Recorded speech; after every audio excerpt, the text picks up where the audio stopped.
In 1962, the relationship between the USA and the Soviet Union is incredibly tense, and rumors say that the Soviets would drop an atomic bomb soon. Panic takes over American citizens and building bomb shelters in their backyards becomes a common occurrence. Dr. Calvin works extra hard on his bunker, filling it up with enough supplies to last for many years. One day, Calvin and his pregnant wife Helen throw a party at their house. Things are going well until they see on TV a broadcast from President Kennedy, who announces that they are planning a secret mission against the Soviet Union. There aren't any details, but Calvin still panics and thinks a war is about to start, so he kicks out all the guests and drags his wife into the bunker. Seconds later, an aircraft flies over the city only to suddenly detect a mechanical failure. There is nothing the pilot can do and it crashes right into Calvin's house, absolutely destroying it. In the bunker, Calvin hears the noise and feels all the shaking, so he assumes the war has started and quickly seals the door. He explains to Helen that he can't open it manually. The door will open on its own after 35 years, which is the time for nuclear particles to normalize in the atmosphere. Soon the authorities arrive to check the debris left by the accident, and since they can't find any proof of life, they assume Calvin and Helen have died in the crash. Days start to pass and Calvin feels at home, but Helen hates it down there. One day her water finally breaks and with the help of her husband, she gives birth to a cute baby boy. Soon days become years, and their son Adam becomes a bright young child. Calvin teaches him everything he knows and hopes that one day Adam will rebuild the country to bring back its old glory. On top of all the basic school subjects, Calvin also teaches Adam how to box, to speak French and Latin, and how to handle the stock market. Helen teaches him to do chores around their home and even how to dance. Calvin also gifts Adam his collection of baseball cards and tries to explain sports to him, but Adam has some trouble imagining so many people. Both parents teach them very good manners but never curse around their son, who is growing up to be very naive and sheltered. The family easily finds a routine to suit their daily life that allows them to go pretend shopping in the mini-mart, fake fishing in a tank, take care of plants, and build an extra room for Adam. They also have a lounge area to read, play games, and simply relax while hanging out. Meanwhile, above them, the land that used to be their house is sold and becomes a variety of business through the years. First it is a diner, then a pizzeria, and later a nightclub. In 1995, Adam turns 33 and gets gifts his parents made themselves. When he blows the candles, he wishes to find the perfect partner one day. Helen mentions there are only 2 years left and Calvin says he will miss this place when the time comes, causing Helen to go into another room to scream her frustration out. In 1997 the 35 years finally end and the door opens itself. The family is excited to get out, but Calvin tells them he should do a quick check first to make sure it's safe. After putting on a radiation suit, he takes the elevator out and appears in an abandoned building that has become the home of a bunch of drunk beggars. Melker is so shocked by the vision of a glowing man emerging from the ground that he passes out. Then Calvin leaves the building, only to be shocked by all the changes. There are graffiti everywhere, people handling guns as if they were toys, adult stores full of merchandising that disgusts him, and weird-looking people who he can't understand when they speak. Terrified, Calvin rushes back to the bunker and explains that although the air is breathable, the neighborhood is still a post-apocalyptic wasteland full of crazy mutants. He concludes they must stay in the bunker, and his words cause Helen to finally snap. She yells at him as she explains how sick she is of being locked up and how important it is for Adam to get in contact with nature. Calvin refuses to change his mind and the argument causes him to have a heart attack. With Calvin sick and supplies almost running out, Helen decides to send Adam outside to get enough food for a couple of years. She gives him some cash and a shopping list, telling him to stay at the Holiday Inn and to keep an eye out for a not mutated girl. Before Adam leaves, Calvin tells him not to enter the adult video store because it has harmful levels of radiation. Once he is done packing, Adam finally goes outside and discovers Melker has started a little temple around the elevator to worship Calvin's family, considering them holy beings. Adam goes outside and is incredibly happy to finally see lots of things for the first time, the amazing sky, buildings, trees, and even other people, who consider him a weirdo. He gets excited over every single little thing and says hello to any person walking by him, accidentally using a slur to refer to a black woman when he greets her because he is extra excited to see another skin color. When he passes by the adult video store, he covers his nose and warns others to do the same. Afterward he gets on the bus and gets really scared to feel the machine moving. When he tries to talk to other passengers, he uses old words and nobody can understand him, so they also think he is a weirdo. Eventually Adam makes it to the grocery store and starts picking up all the items from the list.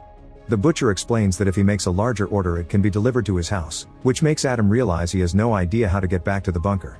Panicking, he rushes out of the store and spends the day riding different buses to look for the bunker to no avail. He is also running out of cash, so he enters a hobby shop to sell his father's baseball cards. The shop owner can tell these are antique and valuable cards, but instead of telling Adam, he offers to buy the whole pack for just $500. Before Adam can accept, the shop's assistant Eve interrupts them and tells Adam he is being scammed because each of those cards costs between $4,000 and $6,000. Eve insults her boss and quits on the spot, causing Adam to become very impressed by her and start developing a crush.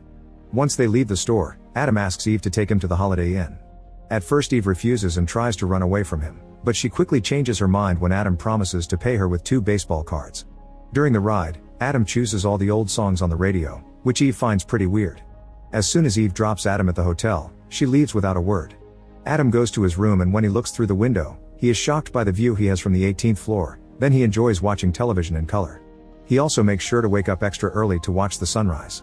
The next morning, Eve visits Adam at the hotel to give him back the cards because she feels guilty over getting paid so much for such a simple task. Then she tries to leave, but Adam stops her with an offer. He will pay her to become his assistant and she can help him gather all the things for the bunker. Eve agrees and they go shopping together for enough supplies to last 2 more years, hiring several trucks in the process. Adam also shocks her by revealing he wants to find a wife. After they're done shopping, Eve takes Adam to her house and he meets her roommate Troy, who starts asking Adam tons of questions when he notices how surprised he is by all the technology. Adam lies, saying he is from Alaska and that he is here for a business trip. Meanwhile Helen is too curious and gets on the elevator, but as soon as she comes out, she sees Melker and his friends being creepy and immediately goes back. The next day Troy decides Adam needs a fashion makeover, so he gives him a whole new wardrobe that makes him look even more handsome. The next few days, Eve and Troy take Adam on many new experiences, like dancing to modern music, skateboarding, and seeing the ocean. Adam gets so excited that he jumps right into the water without a care. He also gets to watch a baseball game and finally understands why his father likes it so much. One afternoon it starts raining and Adam stands under it in pure awe. When Eve comes to check on him, Adam hugs her to share his joy, saying his father would call this a miracle. In the evening, Eve and Troy take Adam to an old school swing club to find him a wife and they tell him just to be himself. Women in the club immediately get attracted to Adam's sweet personality, respectful manners, and handsome looks. Eve's rival quickly gets his attention and they start getting along, which makes Eve jealous. She drags Adam to the side and tells him that she needs a sweet woman in his life, not a skank. Afterward Adam asks another girl to dance and they take over the dance floor, impressing everyone with his amazing dancing skills. Eve tries to ignore her jealousy and chats with her ex-boyfriend, who makes fun of Adam and taunts him into a fight. However, Adam uses his boxing lessons to quickly scare the guy away. Irritated by all the drama, Eve leaves the club and goes home alone. When Troy arrives, he informs her that Adam left the club with her rival, causing Eve to realize she loves Adam and rush out to find him. She gets in the car but before she can take off, she is startled by someone knocking on the window and falls on the ground.